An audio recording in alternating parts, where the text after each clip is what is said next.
Un duel Macron-Mélenchon, voilà ce que souhaitaient les électeurs de Loire-Atlantique pour le second tour. Avec 28,66% des suffrages exprimés, Emmanuel Macron termine assez largement en tête devant le leader de la France insoumise et François Fillon. Marine Le Pen n'est que quatrième avec 13,70% des voix et la candidate du Front National dépasse à peine les 7% à Nantes. Dans la Cité des Ducs comme à Saint-Nazaire, le duo Macron-Mélenchon devance là aussi nettement François Fillon. Le candidat de la droite et du centre tire malgré tout son épingle du jeu à La Baule et Pornic où il arrive en tête du premier tour. Dans le reste du département, la victoire est nette pour Emmanuel Macron, notamment à Carquefou, Orvaux ou Vertou où son score avoisine les 35%. Son avance sur Jean-Luc Mélenchon est bien plus maigre à Bougnay, Rezé et Couéron. Enfin, la participation pour ce premier tour s'élève à 83,63%. C'est mieux que le niveau national et à peine moins bien qu'en 2012 en Loire-Atlantique. Les militants du mouvement En Marche étaient réunis dimanche pour vivre les résultats du scrutin. Et le score d'Emmanuel Macron, tant au niveau national que local, les encourage dans leur engagement. Le sentiment, une vraie joie, une joie immense. J'avais jamais fait de politique, on s'est tous engagés, on s'est tous levés pour changer les choses en France. Donc c'est une vraie chance qu'on a là. Il y a aussi une vraie responsabilité. On est très heureux ce soir, moi le premier. Par contre, l'enjeu c'est aujourd'hui on a quand même un Front National qui est très élevé. Donc on a besoin de démontrer encore l'intérêt de notre programme. On a une responsabilité de le mettre en œuvre pour remporter tous les Français vers une nouvelle Europe, une nouvelle France. Redonner de l'espoir. Ce qui nous caractérise, c'est l'optimisme. Quand on est parti il y a un an, on nous regardait en nous disant c'est une bulle, ils sont fous. Quelqu'un parti de rien, sans parti, qui a su accrocher les gens, qui était en phase, qui est rentré en résonance avec la société. Aujourd'hui, on en est là ce soir. Du côté du Front National, la satisfaction était de mise, même si au niveau local, les chiffres enregistrés sont assez éloignés du niveau national. C'est ce soir, même si ce n'est qu'un premier tour, c'est ce soir une victoire pour les Patriotes.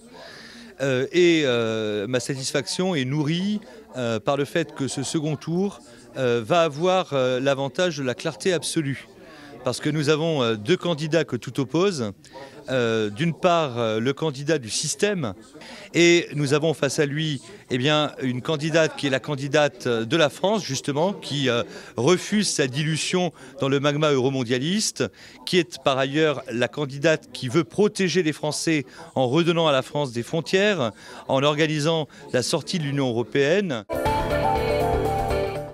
La déception était palpable parmi les militants de la France insoumise. Si le score enregistré par Jean-Luc Mélenchon est élevé en Loire-Atlantique, il n'efface pas le regret de ne pas être présent au second tour. J'espère parce qu'en tant que candidate aux législatives, on a encore les moyens d'avoir un groupe parlementaire qui puisse se battre au sein de l'Assemblée et au sein des institutions telles qu'elles sont.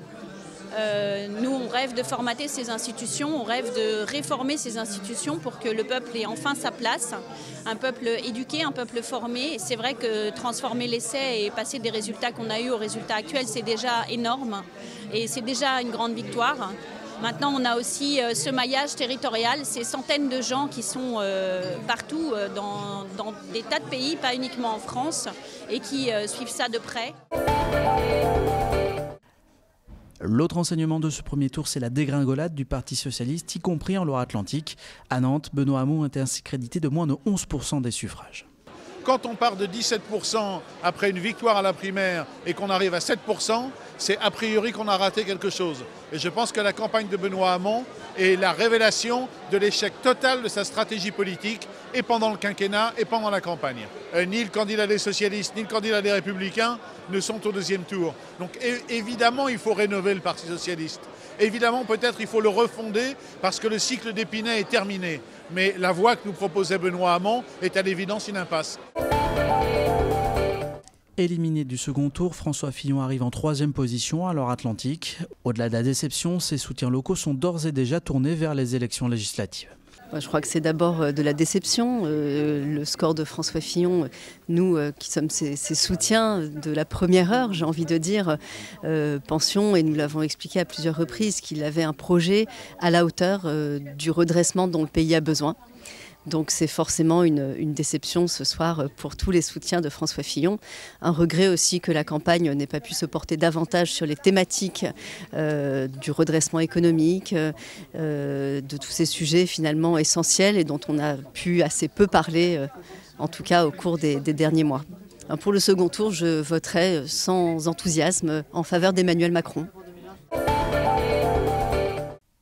Le supermarché de la place Rosa Parks, quartier Malakoff à Nantes, a fermé ses portes ce week-end. Des habitants se sont mobilisés pour alerter sur leur souhait de voir une nouvelle enseigne s'installer. Les habitants ont fini assez rapidement par utiliser cette enseigne comme une enseigne de dépannage et non pas comme leur enseigne majeure du quotidien. Donc du coup, ça crée finalement un service aux habitants qui n'est pas tout à fait celui qui avait été imaginé. Et puis ça crée des difficultés en termes de chiffre d'affaires pour l'enseigne qui s'est installée. Donc c'est vraiment pour nous l'enjeu d'aujourd'hui, c'est que quand une nouvelle enseigne s'installera, qu'on puisse vraiment avoir ce supermarché comme le supermarché de référence pour les habitants de Malakoff et de l'entourage.